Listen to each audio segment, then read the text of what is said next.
Nithyanandam Paramashugadam Kevalam Jnanamurtim Dvandvatitam Gagana Sadrusham Tattvamasyadilaksham Ekam Nityam Vimalamachalam Sarvadi Sakshibhutam Bhavatitam Trigunarahitam Sadgurum Tam Namami. Nithyanandam, we offer our humble obeisance, our humble pranams at the divine lotus feet of the Supreme Pontiff of Hinduism, Jagatguru Mahasannidhanam, His Divine Holiness, Bhagavan Nithyananda Paramashivam. We welcome all the viewers across the world for this auspicious Uttama Seva to Paramashiva from Nithyanandeshwara Paramashiva Devalayamu Adi Sarvajna Peetam. In the hours before we are graced with the darshan of His Divine Holiness, of Paramashiva himself, this is the most auspicious, opportune time for us to prepare ourselves, our body, and our mind towards. For those of you who are tuning in for the first time to KAILASA's Nithyananda TV, welcome to the official TV channel for Sri KAILASA, the only and greatest Hindu nation in the world. Nithyananda Paramashivam, His Divine Holiness, is the reviver of KAILASA, an ancient enlightened civilization, and the great cosmic borderless Hindu nation. His Divine Holiness is an avatar from and is the Supreme Pontiff of Hinduism. His Divine Holiness has made the science of power manifestation, yoga, and temple-based universities for humanity. Sovereign Order of KAILASA, led by His Divine Holiness, and Nithyananda Order of Monks, Nuns, and Hindu Diaspora are working for global peace and to give a super consciousness breakthrough to humanity. Nithyananda Hindu University is the world's largest university, is spreading across 150 countries, is collecting, organizing, time capsuling, preserving, decoding, spreading, and reviving 20 million source books of Hinduism and sciences like Ayurveda, music, dance, sculpting, astrology and Vastu, and 64 sacred arts. His Divine Holiness is the 293rd Guru Mahasannidhanam of Shyamala Pita Sarvajna Peetam and is the ancient apex body of Hinduism and is the current emperor of Surya Vamsha Surangi Samrajyam. His Divine Holiness has survived the worst persecution on person and character by anti-Hindu elements. To explore more videos, you can visit KAILASA's Nithyananda YouTube channel. Today, we are celebrating the Nithyanandeshwara Brahmoswam on the occasion of Kartika Deepam, day 8th. And we are offering the Uttamottama Seva to Paramashiva. Uttamottama Seva is an Vedic ritual straight from the source, from the Agamas. Uttamottama means the best of the best, and Seva is offering. And it is a ritual of offering the best of the best to Paramashiva. And whatever we offer to Paramashiva comes back to us thousandfold, many millionfold. And Paramashiva is the source of everything, be it grains, or knowledge, or skill, or people, everything.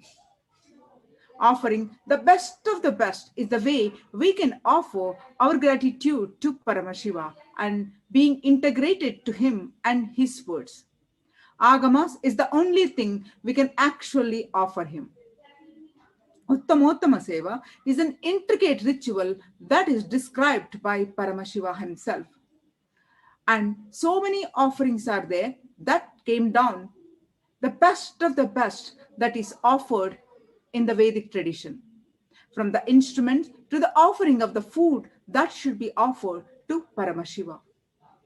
The various types of dance and the way it is danced, the Uttamottama Seva is described by Paramashiva as the best of the best. We offer Abhishekam, Vastram, Gandham, Aratrikam, Archanam, Dupam, Deepam, Naivedyam, and Deepopacharam, Pushpanjalim, Chaturvedam, Gruhya Suktam, Agama Stotram, Dravida Vedam, Nrityam, Sangeetam, Vadyam, and Swasti Vachanam.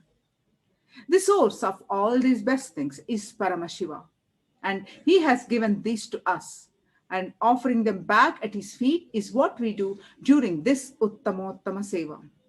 Thereby, we experience the state and we live the state and radiate the space and manifest the Shaktis of Paramashiva. And since it is Agama Vidhi, Paramashiva's instructions, we offer them during this Seva. The best of the food offered as Naivedyam, the best of the movement a body can make offered as dance, the Nitya Seva, and the best of the sound offered as music, Sangeeta Seva, and the best of the consciousness offered as power manifestation, Shakti Avishkarana. The best that humanity can offer to Paramashiva is as gratitude is offered in Uttamottama Seva. Today, celebrating the 9th day of Nithyanandeshwara Paramashiva Brahmoswam, let us understand on the eve of Kartika Deepam, and let us understand Kartika Deepam is the beginning of the universe in the time dimension. His Divine Holiness revealing the importance of Kartika Deepam as it is on this very day, Paramashiva became many and made himself available to many. Kartika Deepam is the ultimate significance. In a way, if you see, with the recorded evidence available, the oldest festival, around 8,000 years ago, recorded evidences are available for the Kartika Deepam festival. It is the ultimate Ustava, ultimate festival. There are three major things that have happened on this very auspicious day. First, the timeless Paramashiva decided to become many and to celebrate himself on this very day. And the time started from the timelessness, from this Kartika Deepam day. And that is the time the Big Bang happened. And the second, when he manifested as Brahma, Vishnu, and Andavas, the Brahma Vishnu had a little difficulty about who is the greater. He appeared as a light shaft and gave them enlightenment on this very Kartika Deepam day. And the third, Devi Parashakti wanted to become part of Paramashiva, the oneness space, and doing tapas for it. Paramashiva granted Devi Parashakti the ultimate space of oneness forever on this Kartika Deepam day. So all these three great things have happened on this very day. It is on this very day Paramashiva manifested and created 56 great nations and more than 170 smaller provinces, revealing the Vedas and Agamas to the world, making the whole Brahmanda endowed with life and creating Brahma and Vishnu manifesting the universe. It is on this very day Paramashiva became many and made himself available to many. Let us understand the great truths about Paramashiva as told by His Divine Holiness. His Divine Holiness is revealing the difference between the unmanifest and manifest component in us and saying, if you feel connected to me, be very clear, you are Paramashiva. His Divine Holiness narrates that I'll give you experiential understanding, the Pratyaksha Pramana. If you are feeling that your unmanifest is in love with me, centered in me, and be very clear, you are avyakta, the unmanifest, has already accepted the foundation point that you are Paramashiva. Paramashivoham, unless your avyakta, the unmanifest component of you, decides to accept this truth, Paramashivoham, you are Paramashiva, it will not fall in love with me. He continues to narrate that every day before morning puja, whatever people may tell about you, whatever Swamiji, whether he's saying right or wrong, but I am in love with you. Be very clear, you are centered in the truth.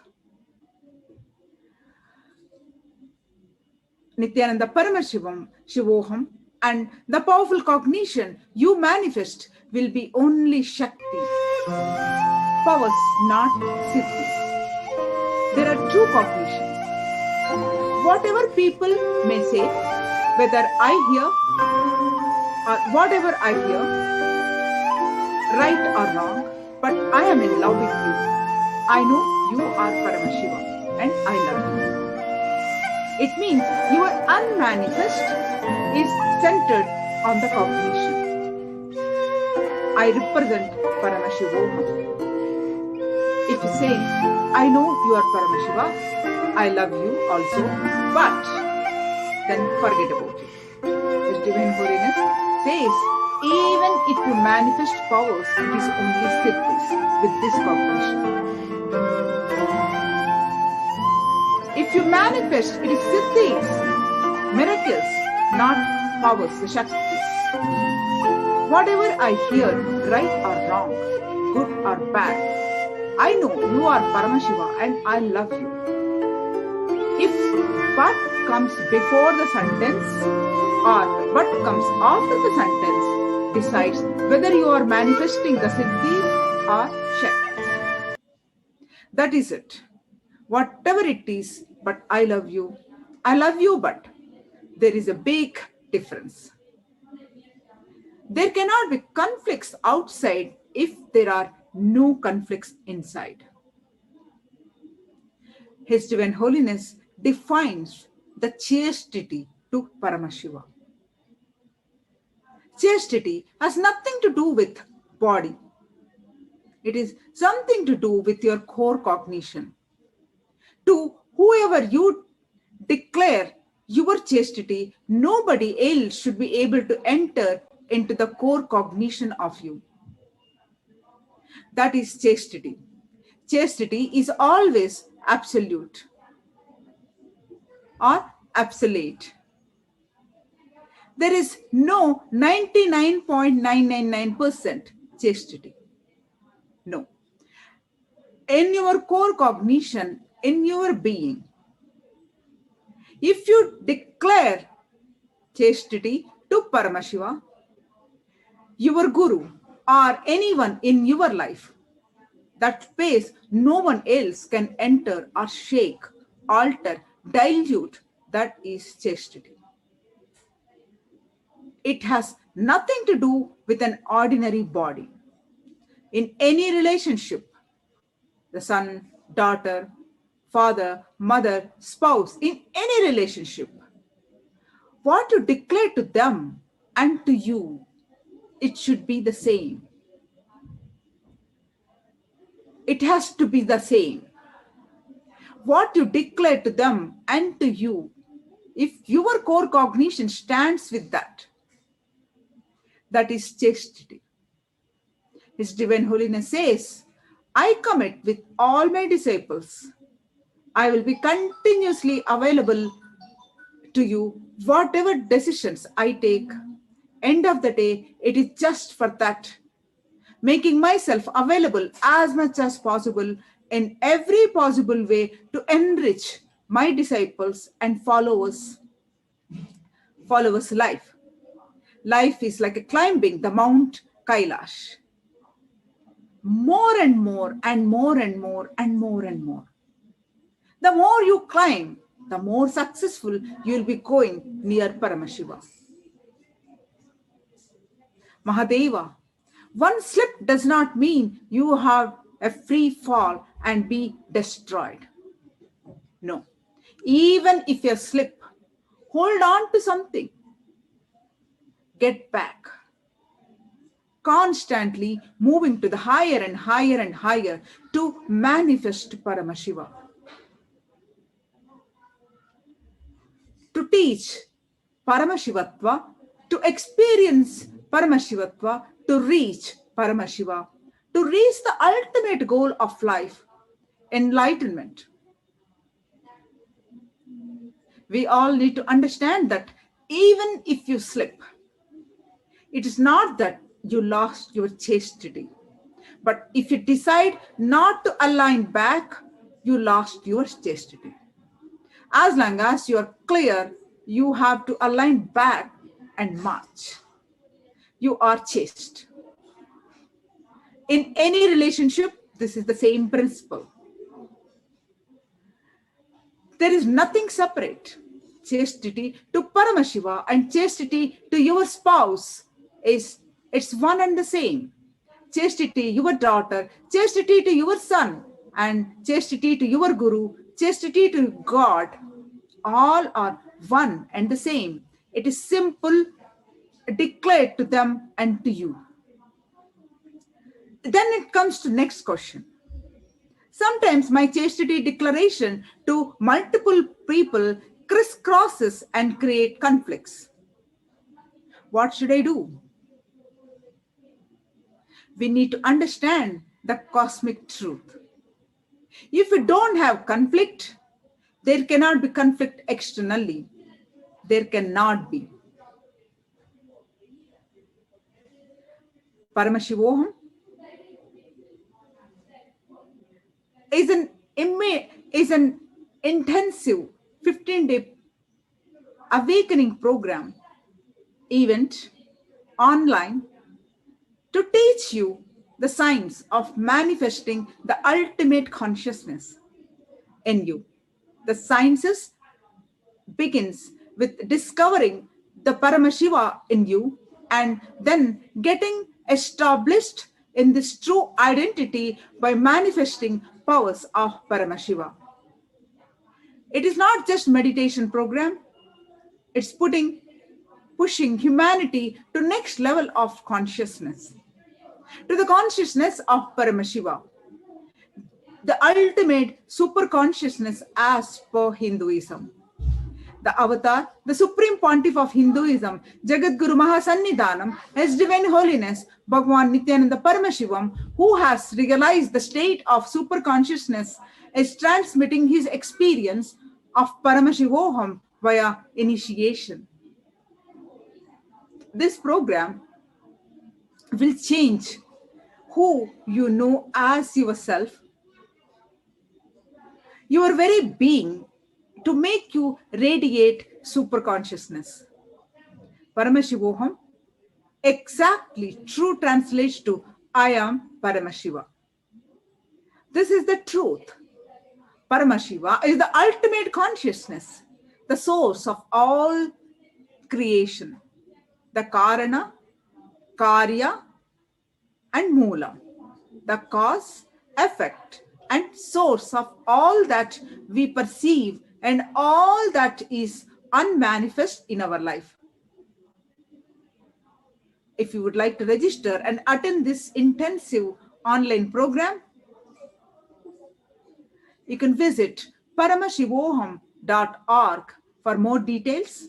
And if you would like to join, paramashivoham.org/join.